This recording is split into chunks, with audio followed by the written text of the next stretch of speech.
You don't even have detention. Oh, I know. I just like coming here to sketch people in crisis. Okay, let's do this one last time.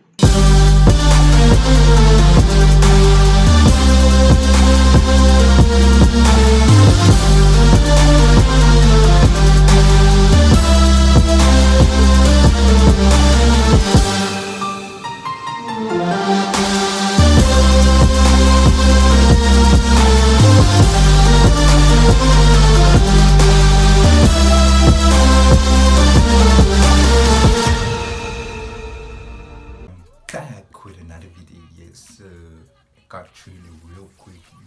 As you know, No Way Home dropped on the 16th of December.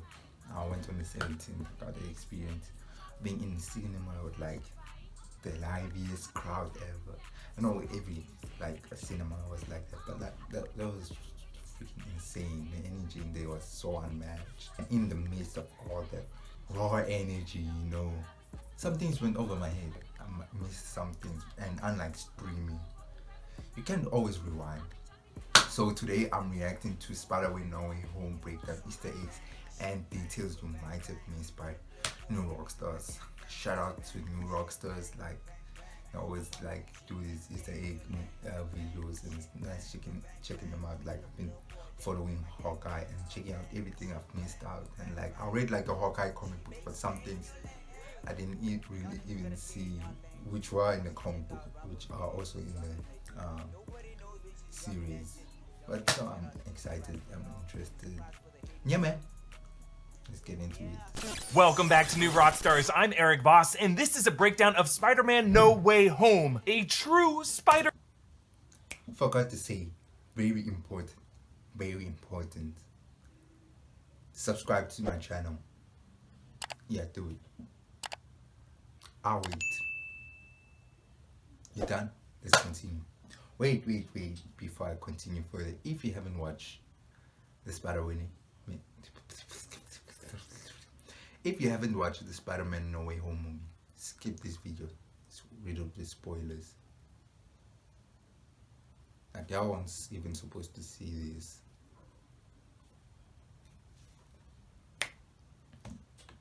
Spider-Verse event that, start to finish, is a love letter to the web-slinger's full cinematic history, not only by bringing back past Peter Parkers, but in even subtler ways, echoing little moments that prove how, despite all these guys' different backgrounds, these dorks were destined to cross paths and rescue each other. So I'm gonna break this down scene by scene for everything you might have missed. And folks, I think I found more Easter eggs in this movie than I have in anything I've ever broken down on this channel in 5 years. Before we begin, you can celebrate Spider-Man No Way Home by checking out our awesome merch at newrockstarsmerch.com. We have this amazing new limited edition shirt, one of my favorite shirts Epic Hero Shop has ever made, called Strange Entanglement. I can't wait to get mine. It's gonna be my favorite Christmas gift. You can get yours at newrockstarsmerch.com. And thank you to Boxu for sponsoring this video. More on them later. Okay, the opening Marvel Studios title card has been updated slightly so that if you look closely on the whole of the R, replacing Rocket, who was in recent MCU titles, is now Peter Parker. The moment he came back through that portal to join Cap in Endgame, this movie will also make grown men cry, seeing Spider-Man arrive through portals twice. So we open immediately where Far From Home left off, the audio of the news broadcast of J. Jonah Jameson's Daily Bugle revealing Peter Parker's identity by Mysterio's I know this one. J. Jonah Jameson is a YouTuber. Doctored footage. Director John Watts recreated that 2019 scene to near perfect detail before it ended by cutting off Peter's F-bomb. What the which itself was a callback to Aunt May's final line in Homecoming. What the But now a car horn censors out the word. And MJ is once again in her Joan of Arc shirt, but the three extras behind her are dressed exactly like the three guys behind MJ in the Far From Home scene. But the one major difference is that MJ now wears the broken black dahlia necklace that Peter bought her in Venice and gave to her in London. I actually like it better broken.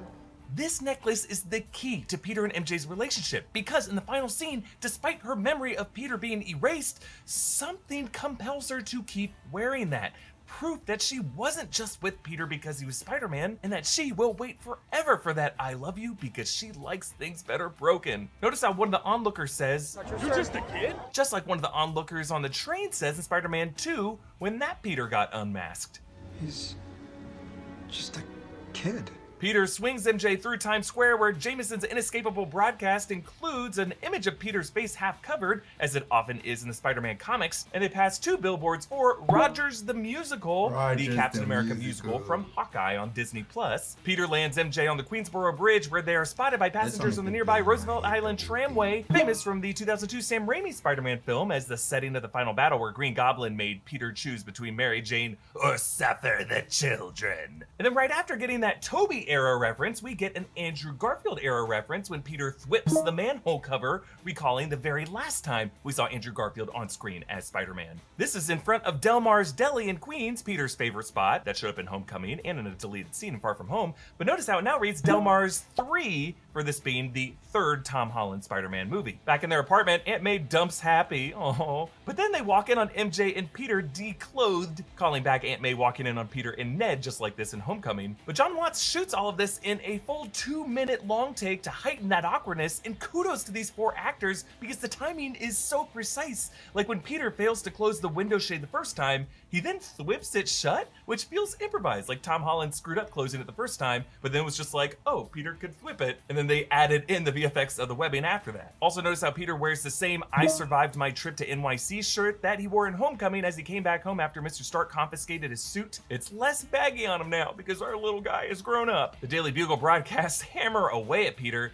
You see a Daily News front page photoshopping mugshots using their yearbook photos and revealing MJ's name as Michelle Jones Watson. For the first time, adding the Watson like her counterpart Mary Jane Watson. Time magazine calls him Iron Man Jr. and shows him crying like a baby. In Touch Weekly calls him Two-Faced, and then Peter gets doused in green paint, while newsreel footage of Tower Bridge includes the ticker political turmoil continues in New Asgard. So I guess Valkyrie's rule over that colony in Tonsberg, Norway might be a bit unstable, something we could see more of in Thor Love and Thunder. Investigators recover the drones from Far From Home, linking them to Stark, giving investigators grounds to arrest Peter. The DODC returns, Department of Damage Control, who cleaned up Avenger messes in Homecoming, now led by Agent Cleary. Albert Cleary is the DODC comptroller in the comics. They take some evidence photos showing a framed photo of Ned and MJ from the Homecoming dance. Interesting how Peter is not in that picture though. Keep that in mind. We see Peter's Star Wars figurines. There's a photo taken of the Iron Spider charging station without the suit in it though. And you see a tangle of plugs into that one wall outlet. Also, we see the Edith glasses that Mysterio was trying to steal from him and a bunch of PlayStation games because Sony. During the interrogation, Peter wears the physics are theoretical but the fun is real shirt that he wore in Spider-Man Homecoming when Tony Stark dropped him off back in Queens. Agent Cleary says Fury's been off planet for the past year. So Peter thought he was talking to Fury during Far From Home, but he was actually talking with the Skrull Talos, also confirming that the DODC is more aware of Fury's movements than most Avengers are. Also that Agent Cleary just made my list of Skrull suspicious ahead of Secret Invasion. Because how else would he know that? Stark Industries, the company itself, gets swept up in the investigation, so I guess Morgan Stark's gonna have to go to public school. The file photo they use of Happy Hogan was his look from Iron Man 3 Prologue in 1999 when he had long hair and the bolo tie like Vincent Vega in Pulp Fiction. And blowing our minds in the first 10 minutes, they get legal counsel from freaking Charlie Cox, Matt Murdock. I'm gonna stop there. Things moving so fast. Exactly how it was in the movie. It was so fast. Like before I knew Charlie Cox was dead, I'm like, where did Charlie Cox come out of? Shout out to Charlie Cox and Daredevil. I recently rewatched Daredevil, like in anticipation of the final episode of Hawkeye. I'm not gonna say anything about Hawkeye because spoilers. Yeah. Daredevil from the Netflix series, a crossover even crazier than Toby and Andrew in my book, because the first 10 minutes they get legal counsel from freaking Charlie Cox, Matt Murdock. Daredevil from the Netflix series, a crossover even crazier than Toby and Andrew in my book, because A, this is permanent in the MCU, and B, it presents wilder implications for the MCU, suggesting that much, if not all of what we saw in the Netflix Marvel shows could now be MCU canon. And we just saw Cox's co-star Vincent D'Onofrio. Really doubt it. But I'm still in pain for what happened in Hawkeye, dog. Oh, man. Yeah. I think I say too much, but like, yeah.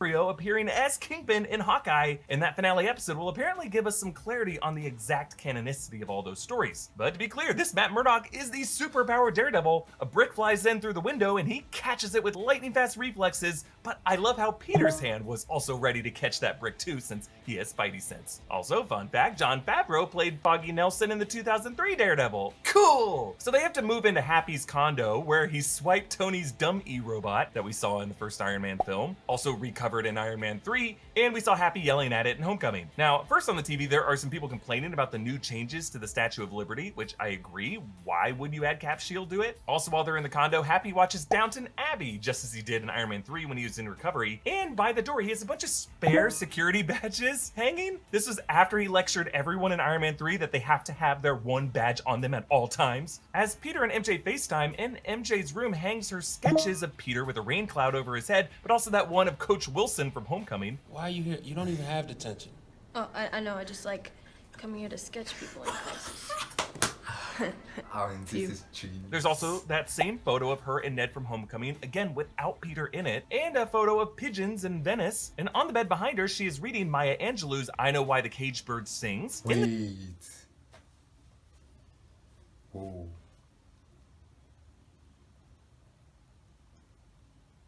Wait. Okay, I'm gonna get like a headache trying to like but if Peter was in the picture, would the spell have worked? Or is he not in the picture because of the spell? I'm not sure if you are following, because if you've watched No Way Home, you know that at the end, Doctor Strange uses a spell so that nobody knows who Peter Parker is. If he was in the picture, MJ and Ned would be wondering who this kid is. Is he not in the picture because of that spell? I don't know. This conversation, Peter mentions his spider bite. Ever since I got bit by that spider, I've only had 1 week where my life has felt normal. This is actually only the second time in the MCU that Peter really referenced that bite after his chat with Ned in Homecoming. You got bit by a spider? Can it bite me? Well, it probably would have hurt, right? You know what? Whatever. Even if it did hurt, I'll let it bite me. Maybe. How much did it hurt? The spider's dead, Ned. Betty Brant hosts the Midtown Morning News still, a job that she apparently also balances with being an intern for the Daily Bugle on TikTok. And she says, "Go get him, Tiger!" Mary Jane's catchphrase for Peter in the comics and in the past films. Also, you can hear someone in the crowd yelling, "Do a flip!" Just like that guy in Homecoming. Do a flip! Who also came back. Oh, how did I miss that? How did I miss that guy? Like I said, the energy inside was wild. If it wasn't as wild, probably would have recognized him from Shang-Chi. Look at that guy. That guy over there. Looking weird. It reminds me of someone, not Barry Allen. I can't think of it now. Will come back to me. Back in Shang-Chi, the protester signs include several pro-Mysterio ones, one calling Peter Devil in Disguise. Wait, he was in Hawkeye. Homecoming. Still a job that she apparently The also flip balances with being guy. an intern for the Daily Bugle on TikTok. And she says, "Go get him, Tiger!" Mary What? Jane's catchphrase for Peter in the comics and in the past films. Also, you can hear someone in the crowd yelling, "Do a flip!" Just like that guy in Homecoming. Do a flip! Who also came back in Shang-Chi. The protester Isn't signs the same include guy. several pro-Mysterio ones, one calling Peter Devil in Disguise. So this movie's premise is loosely based on the Spider-Man One More Day comic, in which One Peter More goes to Day. Doctor Strange in search of a Yeah.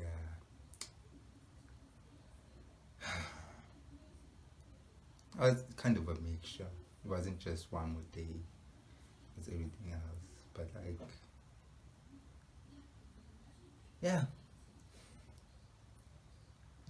I'm really interested in seeing what happens to Spider-Man and Peter Parker after going forward.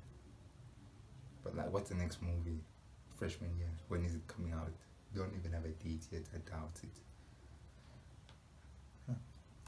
the spell to make everyone forget that he's Spider-Man, but ends up having to turn to a little girl who is revealed as Mephisto to do this instead, and actually ends with a similar reset as this film, in which Peter's identity is a secret once more, but at the cost of his relationships with MJ and with his friend. It was a very controversial comic when it came out, but like many great MCU movies, it turned a pretty divisive comic storyline into a really great work of cinema. In the crowd, there's also an MJ supporter. This is a cameo by Darnell Aplin, an actor and Zendaya's real-life assistant. Flash has published a tell-all book called Flashpoint, which is probably a nod to the DC Comics preceding timeline crossover event, with Barry Allen meeting alternate versions himself and of Batman, which is being adapted into another cross-franchise event with The Flash in 2022. The school's mural.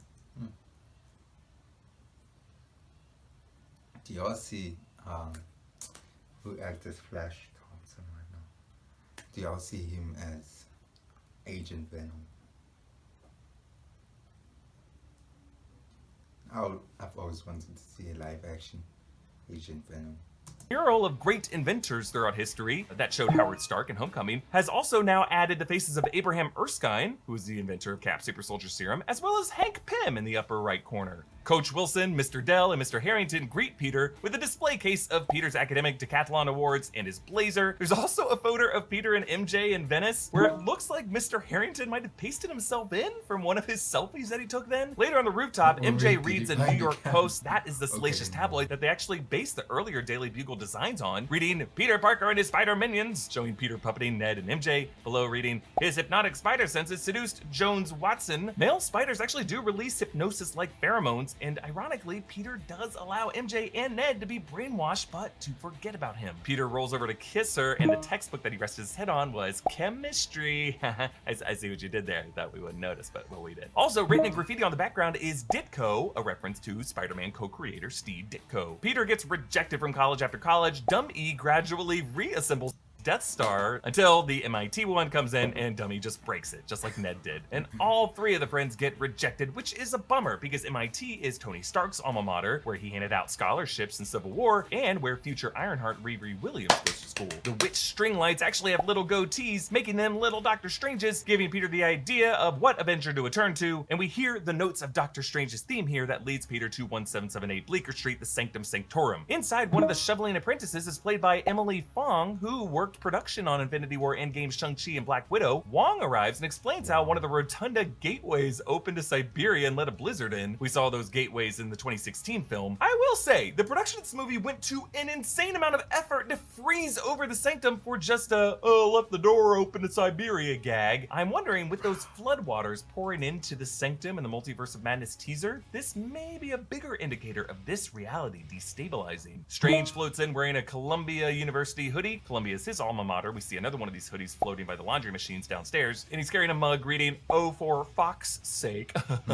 We learn that Wong actually holds the rank of Sorcerer Supreme since Strange blipped for 5 years, since WandaVision told us that Scarlet Witch's power, oh, for Fox. But like, finding out Wong is Sorcerer Supreme is like the wildest thing. Yeah, it's Max. Oh, just hit me. What if that dual flip guy was actually grills? I mean, I like the grills we have now, but like, he would make a really awesome grill. Like how, I don't know, I see him as a good grill. He's like this fun, lovable guy.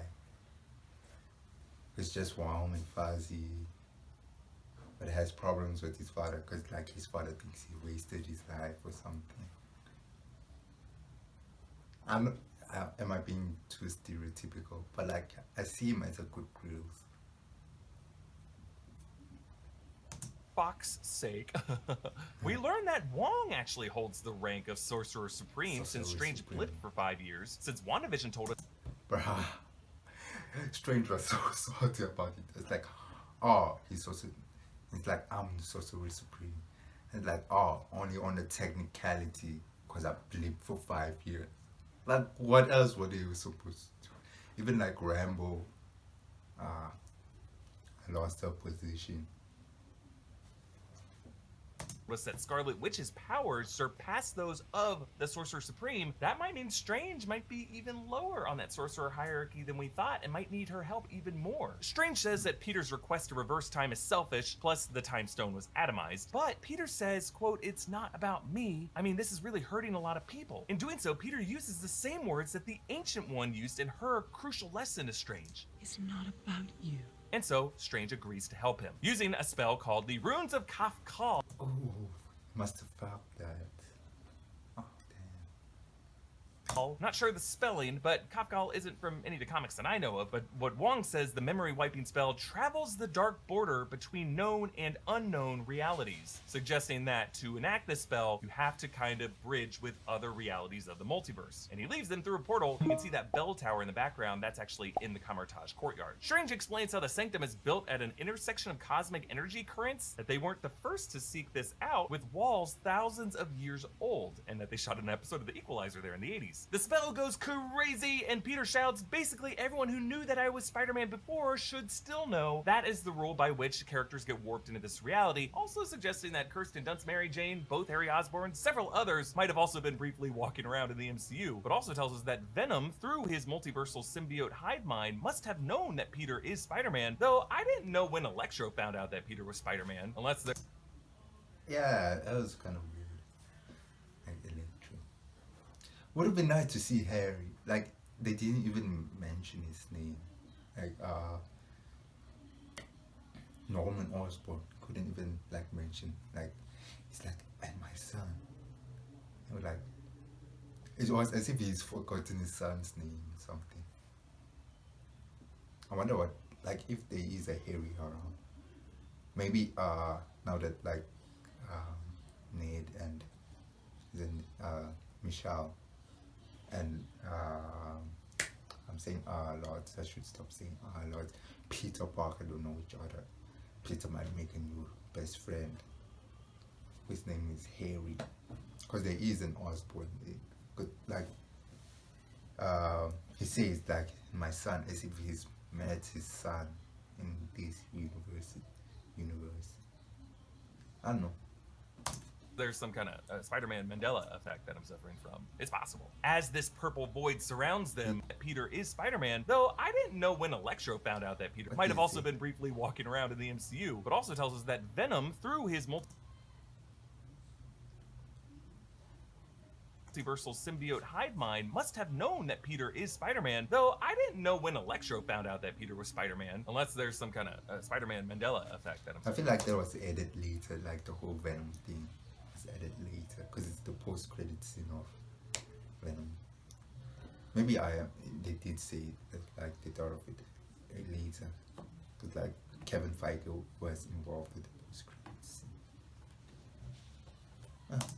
It's possible. As this purple void must have known that Peter is Spider-Man, though I didn't know when Electro found out that Peter was Spider-Man, unless there's some kind of Spider-Man Mandela effect that I'm suffering from. It's possible. As this purple void surrounds them, Strange sees a glowing silhouette that looks like the glowing arms of Doc Ock, him being one of the characters that are currently spilling into this reality. So Strange has to encase this spell in a prism, similar to how Strange in What If encases Killmonger, Infinity, and Zola Ultron in a prism to contain that reality rupturing chaos. But this prism is a dodecahedron, which is made up of pentagons with 5 sides and 5 corners, because Peter changed his spell 5 times. Strange thought it was 6, but if you listen back, Peter changed it for MJ, for Ned, for Aunt May, for Happy, and then for everyone who knew. That's 5. So what was the 6th? Well, the 6th may have been a secret change by Doctor Strange so that he would still remember Peter because he loves him. At least that's my theory. Peter suits up in the Iron Spider armor, using extra wings to glide the bridge, and inside his heads-up display, you can read up in the corner, Edith offline. Also, the voice has changed to male, and that's because the DODC has confiscated and disabled all the drone network. It's interesting that they did not take this Iron Spider suit too, but again, when they raided his place, that suit was not charging in the port. So I don't know, maybe Peter tried to flush the nanotech down the toilet. Now, on this bridge, there are a ton of license plates, and I can tell you folks, I looked at all of them, because John Watts loves to hide Easter eggs in his license plates. But the only ones I could actually decode to mean anything were a Nissan with SEYS1DP, and earlier there was an anagram book on Peter's Peter's shelf. So this plate rearranges to Spideys, plural, which could be a clue for multiple Spideys being in this movie. And of course, the MIT woman's car is 63A5M3 or 63ASM3 for 1963 Amazing Spider-Man #3, the comic debut of Dr. Octopus, who arrives in the scene, played once more by Alfred Molina from the 2004 Spider-Man 2. He looks awesome. Composer Michael Giacchino samples Danny Elfman's Doc Ock theme from that film. And But like that was like the weirdest confrontation ever. They like made so light of it, like, and when the tone changed, like the difference between this fight and the fight between Spider-Man and Green Goblin is so different. Here was still a light, like comedic tone. Then the Goblin versus Spider-Man fight was completely different tone, like just switched instantly. Wow, it was like, oh man, like the fight was quite, and like you felt all the punches, even though he was still pulling the punches at that first fight, not like the second fight.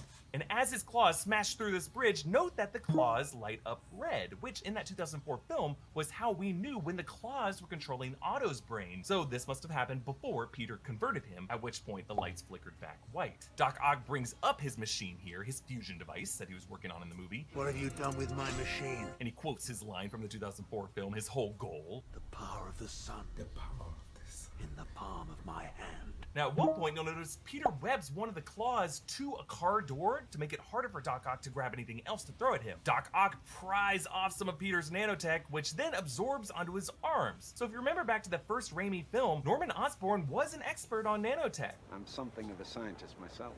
I read all your research on nanotechnology. Really brilliant. And in the sequel, Octavius built his arms using Oscorp tech. Harry Osborn and Oscorp Industries for providing it. And he explained how he controls these arms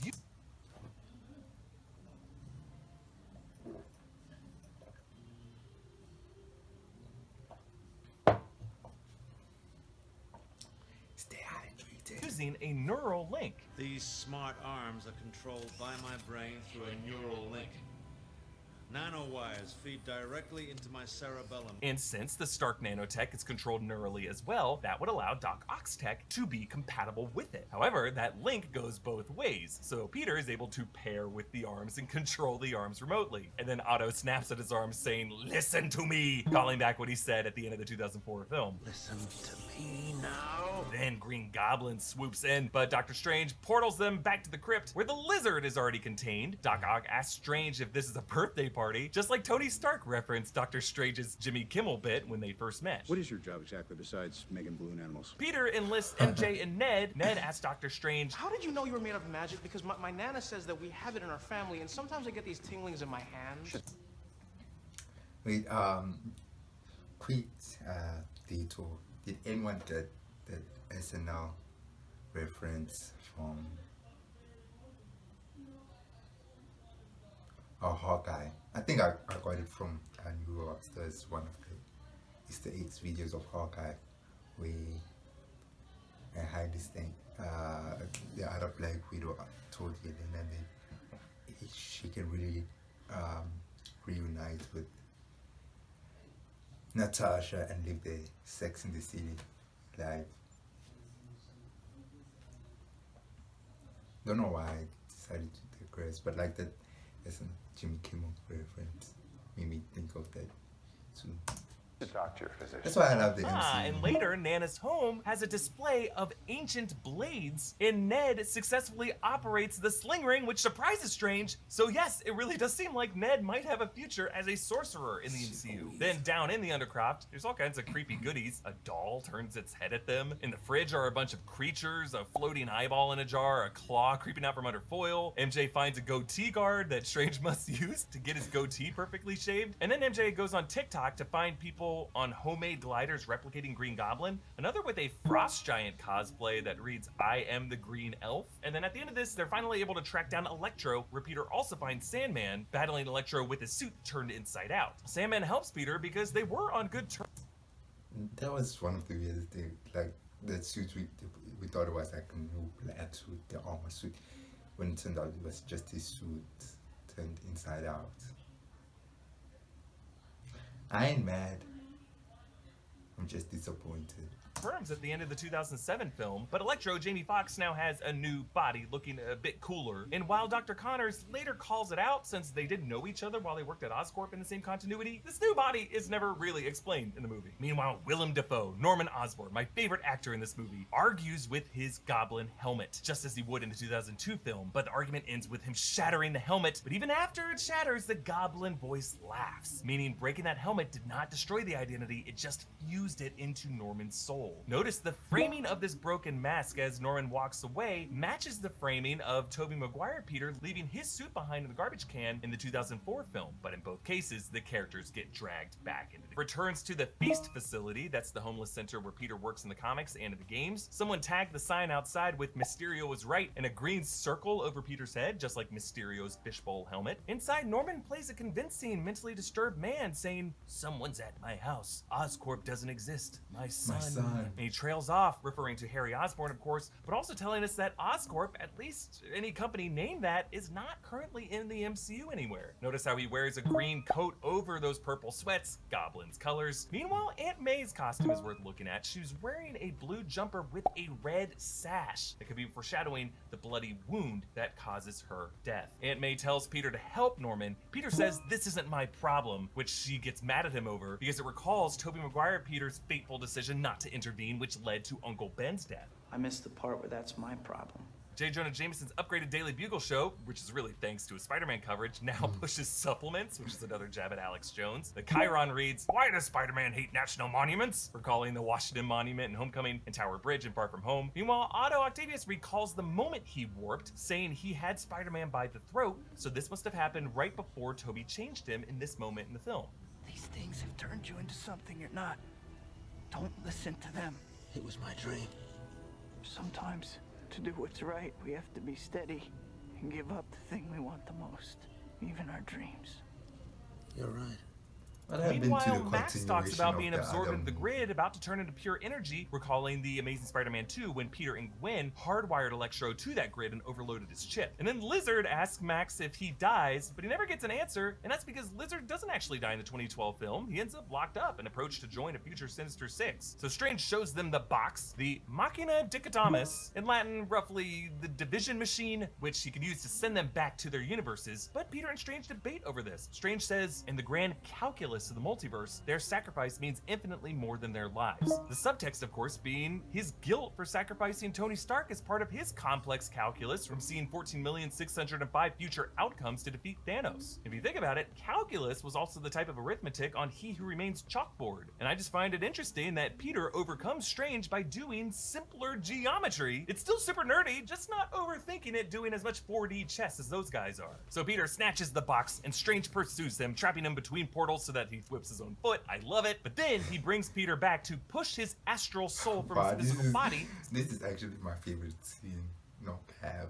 Similar to how the Ancient One did to him. However, the Spider-Man body just like moves on its own, while Peter's astral projection is outside, and like the body just moves on its own. However, Peter's soulless physical body still manages to evade Strange. Interesting. This must be a higher form of the Spidey sense, which would be a neurological reflex that is divorced from Peter's conscious mind, but it also shows us how this is really linked to a kind of metaphysical magic. And later in the movie, Andrew Garfield Peter does say magic's real here too, so he might be aware of that link as well. Strange sends the Cloak of Levitation after Peter, giving us that what if Spider-Man became the Sorcerer Supreme image from the comics that we also saw in the zombie episode of What If. I love this detail. On a nearby newsstand are People magazines with Liz Allen, Peter's crush from Spider-Man Homecoming, daughter to Adrian Toomes' Vulture, calling Peter a liar, showing us that that family, including Vulture, is still somewhere in the multiverse and gonna show up in Morbius. Don't know how that's gonna make sense. Strange traps Peter in the mirror dimension. The VFX are incredible. Peter tumbles past the High Line in New York City, which Kate Bishop actually just recommended to Yelena in Hawkeye. He tumbles through a department store where you can hear Christmas music playing. Peter tumbles toward the Bethesda fountain in Central.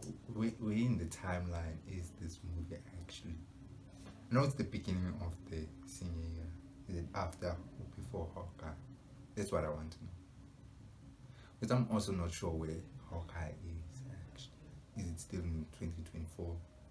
or not. The park actually looks like the Angel of Water statue might have, like the Statue of Liberty, been swapped out for an Avenger. Strange traps Peter in an endless loop of portals, creating the illusion of infinite Spider-Men, as there are. And then Peter recognizes from the Archimedean spiral that he can geometry the shit out of this and trap Strange in a web of math. And again, if you want a way to really celebrate this awesome magic versus math moment, you gotta get your hands on our exclusive Strange Entanglement shirt at newrockstarsmerch.com. Norman offers to help Peter, saying, you know, I'm something of a scientist myself. Of course, his line from the 2002 movie. You know, I'm something of a scientist myself. Peter and Ned do their recurring handshake, and it ends with the sling ring sparking a bit, a little sign that Ned does have a kind of inner magic to him. Peter takes them to Happy's condo. The security feed glitches as Electro passes from his interference, and then Otto snaps, I don't need fixing, especially by some teenager using scraps in a bachelor's junk drawer. It's not a drawer full of scraps, it's a box of scraps! On the walls of Happy's room, you can actually see the name Slott. That's a reference to longtime Spider-Man writer Dan Slott. Peter activates a Stark Tech fabricator. We saw this kind of device used on the Stark jet to design his new suit in Far From Home. It's powered by an arc reactor. This is a familiar design. This is the new Element Arc Reactor Mark I with the triangular inlay that Tony Stark constructed using the new element he rediscovered in Iron Man 2. I love that this is the era of arc reactor he used because in Spider-Man Homecoming, they specifically had the Mark 42 armor that was using that same generation of arc reactor from Iron Man 3 on the Stark jet. So that would be the one that Happy still has in his possession. Meanwhile, Otto and May share some water in the kitchen. They did briefly date in the comics. Then Peter designs a new inhibitor chip for Doc Ock to replace the one that got fried in the 2004 film. And he puts in place these 6 needles that go into Otto's skin and fuse with the spinal cord. I love how they use the same exact production design from the Raimi films for all of these pieces of technology. They really clearly did their homework to look at how all of these things function. At this point, the red lights on Doc Ock's claws flicker back to bluish white, and he transfers the nanotech back to Peter to give him this golden spider, 8 arms, just like his own. It's like giving him a badge of honor there. Otto encourages his buddy Norman that he's about to rid himself of his darker half, but Norman, facing away from him, says, just me. And Defoe uses his darker goblin voice in this moment, meaning it is only Goblin in his mind right now. And so Peter's spidey sense kicks in, wanders around the condo. It's super creepy, and notice as it begins, the first person to appear in his periphery is Norman Osborn. And the first thing Peter says is, May? It's his instinct telling him that Norman will pose a fatal threat to May. And so Peter whips Norman to dummy, which, as they came into the condo, you can see Norman in the background casing. So Goblin makes his case to the other villains. These are not curses, these are gifts. Recalling the final lines of the 2002 film, the lesson that Tobey Maguire Peter learned. This is my gift. My curse. When Peter had to rationalize his powers as both a gift and a curse, the fight breaks out. Peter punches Goblin, and Goblin just smiles. This fight. Oh my goodness, it was beautiful. It was brutal. Like, it felt like a Daredevil fight. Yeah, man. More and more, he is loving it. Combat is just so brutal. Apparently, Willem Dafoe insisted on doing as many stunts as he could himself. And downstairs, Goblin's glider strikes May, and now that creepy face is covered in a Hobgoblin-style hood, and he tosses a pumpkin bomb, which Peter bats away, showing how this Goblin is just as willing to bomb an Aunt May as he was in the 2002 film. And as she dies, May says the immortal words of Uncle Ben, with great power, there must also come great responsibility. Yeah, there was a slight rewording, and that's because she said the original comic wording of the line that includes there must also come directly from Stan Lee. Folks, that hit hard. So to cheer us up, Ned uses the sling ring to...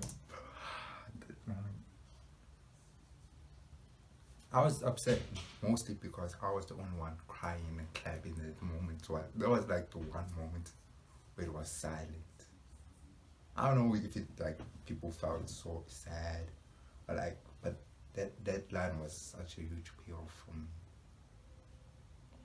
But then she dies. Portal to one of the other Peter Parkers currently in this universe, Spider-Man Andrew Garfield, a guy no one will ever believe again in interviews. Notice the music in this moment is actually James Horner's Young Peter theme from the Amazing Spider-Man film in 2012. And we just gotta pause and appreciate how great the Andrew Garfield era of the Spider-Man suit was. I mean, it's definitely my favorite aesthetically. Great shade of blue, huge eyes, and a true DIY practicality to it. One thing that era nailed. But then Ned portals again, and Tobey Maguire Peter Parker steps in. then his entrance set to Danny Elfman's Spider-Man theme. And we gotta credit both Maguire and Garfield for so deftly slipping back into their mannerisms. Tobey is preemptively polite and dopey. Andrew is post-mistake apologetic and super chatty. And I also like how their first instinct upon seeing each other is to whip attack, as if the last time either of these guys encountered a doppelganger, it might have been a hostile situation. Tobey Peter says that he liked to hang out atop the Chrysler building, as we saw his Peter perch in the Raimi films. Andrew Peter says he'd like the Empire State Building for the view, but they find Peter on the rooftop of his school in Queens. It's not about the view, it's about a refuge from his high school life, because he never moved into the city. Andrew Peter starts to say he has some understanding of losing someone, of course referring to letting Gwen Stacy die, and he goes on to describe what happened after Gwen's death, how he stopped pulling his punches and got rageful and bitter. So apparently in that Garfield continuity, this Spider-Man might have straight up killed people, which is an insane revelation. I'm gonna explore all that in another video. But Tobey Peter recounts the vengeance that he felt that led him to track down Uncle Ben's murderer, and how in Spider-Man 3 that wound was reopened with Flint Marko and exacerbated by Venom, a critical lesson that he had to learn. And all three recognize the words "with great power comes great responsibility," making that proverb a kind of constant absolute point among all the Spider-Men. They return to the high school and work together to engineer cures for all of them. I love how nerdy the second half of this movie is. Tobey Peter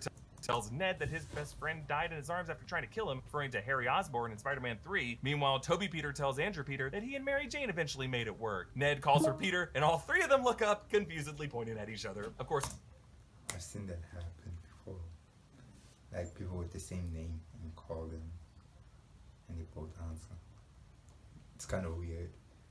the nod to the meme. Awesome. And Tobey Peter shows how his webbing, unlike the others who use mechanical web shooters, comes freakishly out of his wrists. I love how Andrew plays super grossed out, and even when Tom Holland moves the conversation along, he even continues staring at Tobey's wrist for a beat before he's like, oh, okay, yeah, what? And then on to the showdown at the Statue of Liberty. Tobey Peter's back tenses up, a callback to Peter hurting his back in the 2004 film, which itself was an inside joke about how Tobey nearly sit out of the sequel after hurting his back on Seabiscuit, and then Andrew cracks it for him for once cracking someone's backbone without killing them.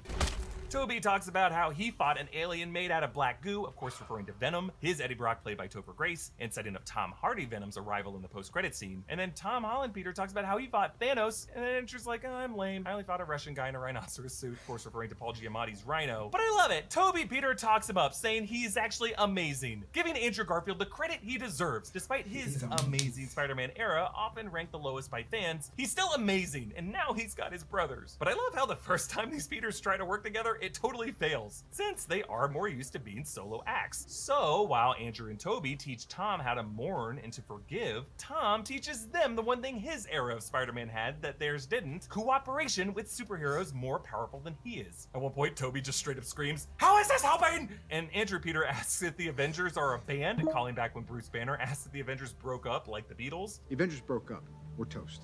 Like a band? Like the Beatles? But they're able to figure it out, and a little subtle detail here that I loved: during their heroic swing, Tom Holland Peter whips to his two brothers to sling them back up with him, so that the three of them can leap together off the Statue of Liberty head right at Electro and Sandman and Lizard. Meanwhile, you see how Electro's bolts at one point fire up in a star shape around his head like Electro's mask in the comics. Tobey Peter manages to revert Thomas Hayden's church, Flint Marko. I love how the device lights up and spins the same way the Super Collider did in Spider-Man 3. Then Lizard jumps into the portal with Ned and MJ, thrashing around that science lab, evoking that school battle in the 2012 film. But then Doc Ock helps them fix Electro, and they hit Lizard with the same serum gas that they used as the reigning antidote at the end of the 2012 movie, reverting him to Rhys Ifans' Dr. Connors. And Max Dillon tells Andrew Garfield Peter that he thought he was going to be black, and that there's got to be a black Spider-Man somewhere out there, definitely setting up Miles Morales to step up sometime soon, hopefully, since we do know from Aaron Davis's lines in Homecoming that Miles Morales does exist in the MCU. I don't want those weapons in this neighborhood. I got a nephew So who lives that's here. Scorpio. Yeah, sorry, Miles. I'm not gonna make it. Then Green Goblin dives in, snarling, "Can the Spider-Man come out to play?" Calling back his creepy line to Tobey Maguire Peter over the phone in the 2002 film. Can Spider-Man come out to play? and he bombs the box, causing the spell to spill out around Liberty Island. I love how the VFX caused that tear to turn something that should be in the deep background feel like a canvas that is way closer to us. And in this chaos, MJ slips and falls from the scaffolding, the framing exactly matching Gwen Stacy's slow-mo death drop in 2014, scaring the hell out of all of us. Tom Holland Peter dives after her, but he gets swiped by Goblin, so it's up to Andrew Garfield Peter to step up to catch her, redeeming his failure to save Gwen, but they do it in a really cool way, because notice this time, he focuses more on the leap itself to catch her in his arms, instead of trying to snatch her with his webbing, all to avoid that whiplash that actually caused Gwen to die, proving that this poor guy has been obsessing over that decision every day of his life, and that is why he sobs in relief finally. We get another little sorcerer setup for Ned when the Cloak of Levitation catches him. We actually get a little leitmotif of Doctor Strange's theme music there too. Get this man a cloak. And then on the fallen giant Captain America shield, Tom Holland, Peter, and Goblin do get out, and it is vicious. Peter prepares to kill Goblin, lifting his glider to bring down on him the same way Captain America nearly killed Iron Man in Civil War, using the tool that Peter is now standing on. This kid is moments away from going full John Walker, but Tobey Maguire Peter jumps in, grabs the glider, even though Tom Holland Peter shoves that glider even closer to him. Ultimately, he helps him see the light and to make a different choice, and so Tom Holland proves his change by hitting Norman with the anti-serum and giving him a second chance. Meanwhile, the sky opens up to dozens of glowing silhouettes, presumably other characters who know Peter Parker is Spider-Man from other universes. One of them holds a spear, looks like Kraven the Hunter. Others match the shape of Rhino. There's another one that kind of looks like Scorpion. I'm gonna go deeper into these in another video too. So Peter and Doctor Strange realize that the only way to seal up these cracks is to complete the memory wipe spell as it was intended, meaning everyone will forget Peter is Spider-Man. Notice how, whereas the runes before were thinner, more rushed written, here they are bolder and more authoritative, like the runes cast by Scarlet Witch in the WandaVision final battle. So Toby and Andrew make their final goodbyes, and Toby says it's what we do, recalling how Aunt May justified why you should help people. And Peter explains it all to MJ, and he promises he will come find her. Just reminds me a lot of that theme from Eternal Sunshine, how love is too powerful of a force to be bound by memory. And MJ tells Peter that she loves him, but she doesn't let him say it back to her, wagering that the first time he can say it to her on the other side, it'll be so pure and real that that could be the thing that awakens her. And then so, after the spell is complete, the world continues to know that Spider-Man exists, but the name Peter Parker means nothing to them. This is crazy, because it means that Ned and MJ still made it into MIT, but with no physical evidence of Peter Parker's history with them. So in addition to brainwashing everyone's memories, this spell must also have warped all of reality to erase documents, any kind of digital records, any physical mark that Peter Parker left on the world. I mean, does the guy have a birth certificate? A social security card? I would say that that should have to necessitate a new history to be conjured to replace the Peter history that was erased, but, and I hate to point this out, but if you think about it, Peter was often absent from his major events in his life, from his homecoming dance, from his field trips, from his school competitions. He was blipped for 5 years. It's depressing to realize this, but his erasure is not that disrupting his life. From his homecoming. That's the saddest thing I've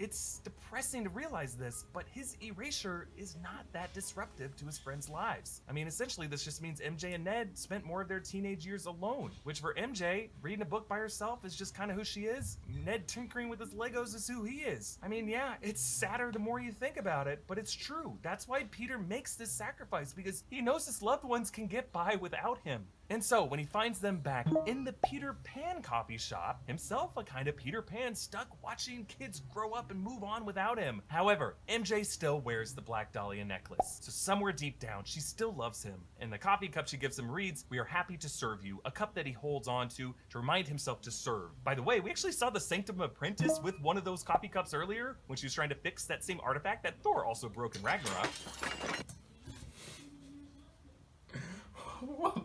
Why?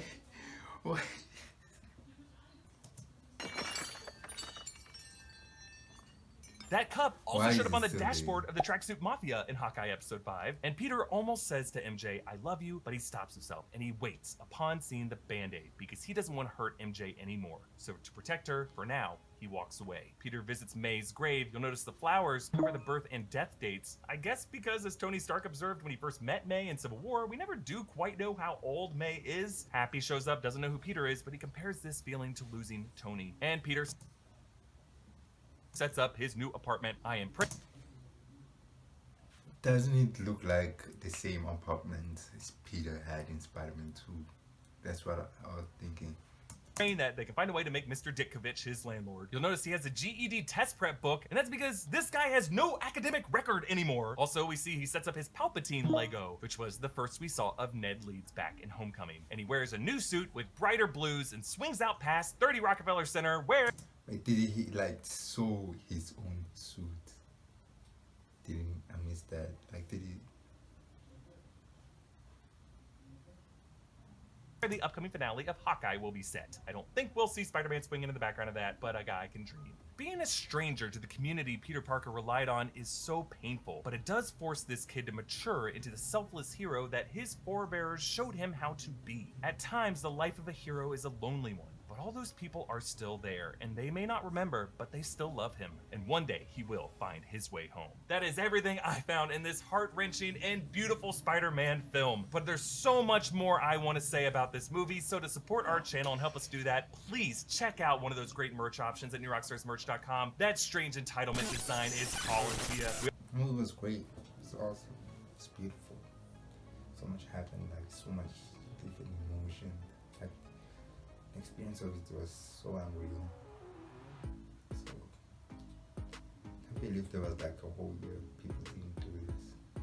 I can't believe I didn't do this for like a whole year. Going to the theater and stuff.